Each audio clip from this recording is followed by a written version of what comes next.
Bismillahirrahmanirrahim. Assalamualaikum warahmatullahi wabarakatuh. Sahabat FB yang dirahmati Allah Subhanahu wa taala.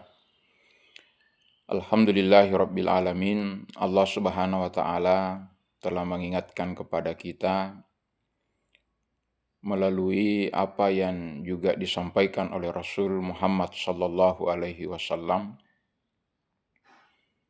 untuk kita tidak termasuk bahagian dari orang-orang yang menganiaya diri kita sendiri. Di surat At-Taubah ayat 36 itu Allah mengingatkan dengan kalimat fala tazlimu fihinna anfusakum. Apalagi kita berada ini di bulan-bulan yang dimuliakan oleh Allah Subhanahu wa taala atau Ashhurul Hurum. Salah satu makna kata ulama yang dimaksud dengan menganiaya diri sendiri, menzalimi diri sendiri, sahabat FB, adalah ketika kita tidak menjaga diri kita dari segala bentuk kotoran-kotoran. Jadi fala taslimu bihinna anfusakum ini adalah mengingatkan kepada kita agar segera berbersih-bersih. Hingga ulama kita menyebut ada 5 minimal lapisan yang senantiasa kita jaga kebersihannya. Yang pertama, sahabat FB, adalah bersihnya diri, bersihnya tubuh kita dari hadas dan najis. Inilah kita perlu belajar bagaimana mandi wajib yang benar, bagaimana berwudu yang benar, ya, kemudian bagaimana kalau kita tayamum, ya, dan seterusnya. Ini lapisan pertama yang kita perlu perbaiki kebersihannya dan kita tidak boleh sepelekan. Kemudian yang kedua adalah lapisan berikutnya itu adalah menjaga seluruh anggota tubuh ini supaya tidak dibiasakan dalam dosa kemaksiatan. Itu treatmentnya salah satunya adalah dengan membiasakan mengambil air wudu. Hingga anggota tubuh yang dibersihkan itu tidak hanya bersih dari lahirnya tetapi disucikan juga dari perbuatan-perbuatan dosa. Maka ulama kita biasa mengingatkan kalau kita membasuh tangan kalau berwudu, ya minimal kita juga meminta, berdoa, memohon kepada Allah supaya dosa-dosa yang diperbuat oleh tangan kita itu diampunkan oleh Allah Subhanahu wa taala. Ya, sampai dikatakan dengan menetesnya air wudu itu maka kita berharap besar dosa-dosa yang diperbuat oleh anggota tubuh yang kita basuh ketika berwudu itu juga diampuni oleh Allah Subhanahu wa taala. Lapisan ketiga adalah pikiran. Jadi pikiran ini kalau dimaksimalkan maka kita bisa lebih mulia daripada malaikat. Ya, tetapi kalau kita dikendalikan oleh pikiran kita dalam hal negatif, maka boleh jadi kita bisa lebih rendah derajat kita daripada yang namanya binatang. Nauzubillahi min zalik.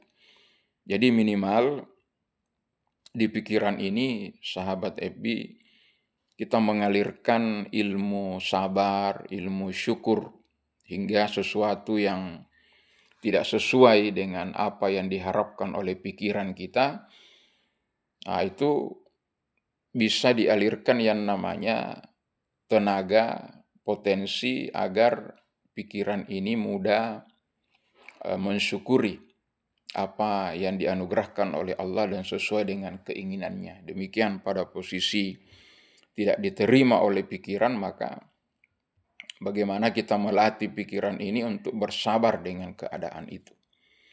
Kemudian lapisan berikutnya, lapisan yang keempat adalah menjaga jiwa. Ya, jadi di ayat itu dikatakan qad aflaha man zakkaha wa qad khaba man dassaha. Jadi beruntunglah orang-orang yang menjaga kesucian hatinya, kesucian jiwanya dari fi qulubihim maradun, dari berbagai penyakit hati. Salah satunya itu yang kita harus lawan, sahabat FB, adalah warisan penyakit hati pertama dari iblis laknatullah, yang Rasul mengatakan, ya la yadkhulul jannata man kana fi qalbihi syarra min kibar. Ya, tidak akan mencium bau surga orang-orang yang ada di dalam hatinya itu kesombongan sebesar zarrah, sebesar satu biji debu. Nah, inilah yang kita perlu bersihkan. Ya, penyakit utama yang akan berpengaruh pada munculnya penyakit-penyakit lain kalau kita tidak segera mensucikannya. Kemudian lapisan terakhir, yakni lapisan yang terdalam, dan itulah hakikat kehidupan di mana Allah menganugerahkan kepada kita yang namanya ruh, yang selalu memancarkan cahayanya Allah Subhanahu wa Ta'ala. Hingga insya Allah, ya, sang pemilik ruh inilah yang akan menganugerahkan kepada kita bagaimana supaya kita tidak bisa, ya, mendapatkan lagi sesuatu selain di dalamnya itu hanya diisi oleh keagungan kebesaran Allah Subhanahu wa Ta'ala. Hingga demikian, sahabat FB, kalau lapisan-lapisan awal itu tadi sudah terbuka, maka cahaya yang tidak pernah redup di dalam ruh kita itu akan memancarkan, ya, bukan hanya dalam diri tapi sampai di luar diri. Jadi mari kita senantiasa berdoa, berikhtiar, ya, hanya bisa memohon kepada Allah Subhanahu wa Ta'ala.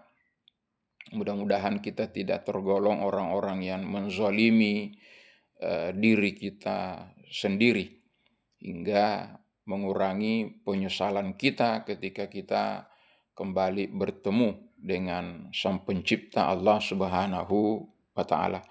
Demikian sahabat FB, mudah-mudahan kita senantiasa dianugerahi oleh Allah Subhanahu wa Ta'ala kemudahan dalam membersihkan segala hal yang menjadikan cahaya yang tidak pernah redup, cahaya yang tidak pernah mati dalam diri ini, itu bisa menembus lapisan-lapisan seperti yang kita sebutkan tadi, hingga kita bisa merasakan nikmatnya, ya, kehidupan dunia terlebih di kehidupan akhiratnya Allah Subhanahu wa Ta'ala. Demikian, Assalamualaikum warahmatullahi wabarakatuh.